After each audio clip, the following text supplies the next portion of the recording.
This video is a basic introduction for how to make your own Google form quizzes that help you to study, because they let you know if you're doing them correctly while you're actually doing them. So I'm going to start from the very basics. You're going to go from your drive, you're going to click on New, and then you're going to go down to More. Google Forms is how you open a new Google form. I'm just going to give it a title. Would help if I spelled correctly. Sample test. And to turn it into a quiz where it tells you, not even automatically, but just whether your answers are correct or not, you go here to Settings, go to Quizzes, and make this a quiz. And then there's other options for when somebody turns it in, whether you want them to see the correct answers, missed questions, stuff like that. I'm not going to mess with any of that for right now, but those options are there. And I am going to start with, so I'm going to say question, well, let's see. What is Dr. PB's favorite? It'd help if I could type today. Candy. Right? And so you've got all kinds of options, whether you want to make them short answer, you've got multiple choice, short answer, etc. I'm just going to do short answer because I want you to get a chance to actually see what the self-checking I think can do. So you're going to go to the answer key. And if you're making a quiz for other people, you need to be prepared for all the different responses that they might give, right? My favorite candy is peanut M&Ms. So it's probably going to be handy to put in a capital version.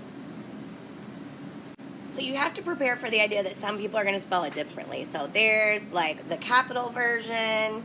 You might want to put in a not capital version,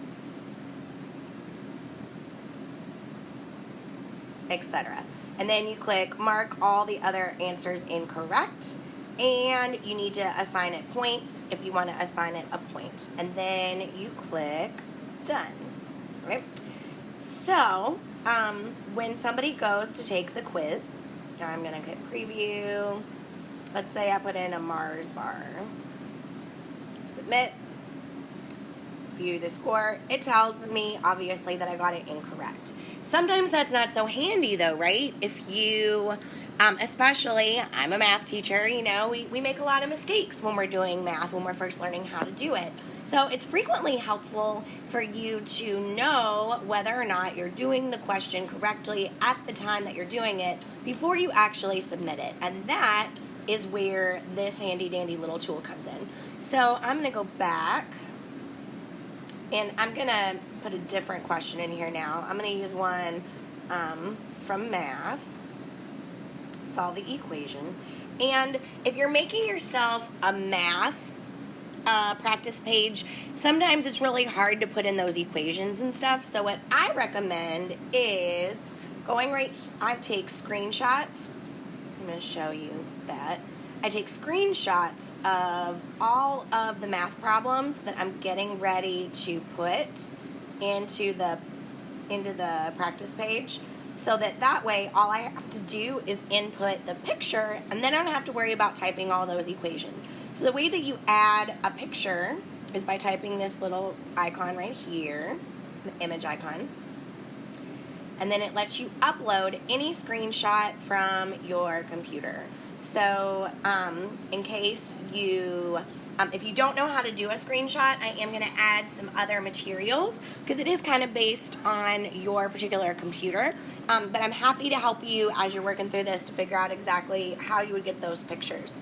So then the next step is, of course, we want to put in I've got to change the answer key, because I've changed the problems, and the answer to this question is x is equal to -1.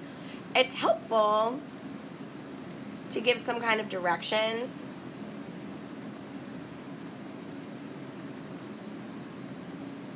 It just makes it a little bit easier. Type the number for the solution only. no variable. That way, all the person has to worry about is typing in a number, and we don't need to worry about that. So the more directions you can give, the better. I obviously need to go to the answer key. I need to change it to -1. Now, here, again, I mean, that's cool. You go in, you take the quiz. Let's say, obvious that this quiz has a lot more than one question on it, though, right? So typically, we're going to have 5, 10, 15. You don't really want to wait until you get to the end of the assignment to find out that you got it incorrect. It's really going to be helpful to know more along the way. So that is where this really cool feature comes in called conditional formatting. So we are going to go right here where the little 3 dots are. And we are going to click something that says response validation. And this is where I'm going to type in, so for the number to be correct, by default, it usually says greater than, which I don't get why it does that, but for some reason it does. So I'm looking for a number that is equal to -1. So the idea is that the person is going to type in the answer -1 if it's correct. And custom error text means, what are you going to say to the person if they get the answer incorrect? So one of my favorite things is, if you're in my class, you know that I like to say that mistakes are part of the process, and that you get smarter for making mistakes. So I like to say this a lot. I say, keep trying, your brain is growing. So what I'm telling the computer to do is I'm telling it -1 is the answer that we want, and if the person doesn't type in -1, they're going to get this little message that tells them to keep trying. So you can preview what that's going to look like now. So let's say I think the answer is 3.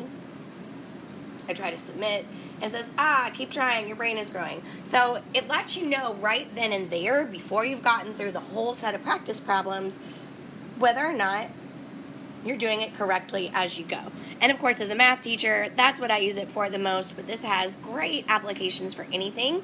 I highly recommend that you consider using this as a study tool for yourself in the future.